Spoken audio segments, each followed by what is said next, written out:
দর্শক, দুর্নীতি দমন কমিশন কার্যালয়ের নিয়মিত ব্রিফিং এ কথা বলছেন দুদক মহাপরিচালক। আমরা সরাসরি যাচ্ছি সেখানে।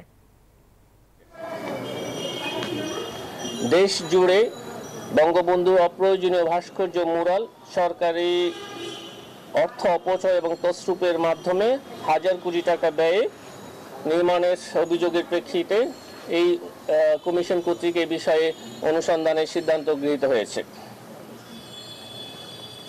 দেশ জুড়ে মুজিব কিল্লা নির্মাণ সংস্কার উন্নয়ন প্রকল্প পরিচালক, সংশ্লিষ্ট ঠিকাদার অন্যান্যের বিরুদ্ধে হাজার হাজার কোটি টাকা তছরূপ, অতিরিক্ত বিল দেয়া সহ বিভিন্ন অনিয়মের বিষয়ে অনুসন্ধানের সিদ্ধান্ত গৃহীত হয়েছে।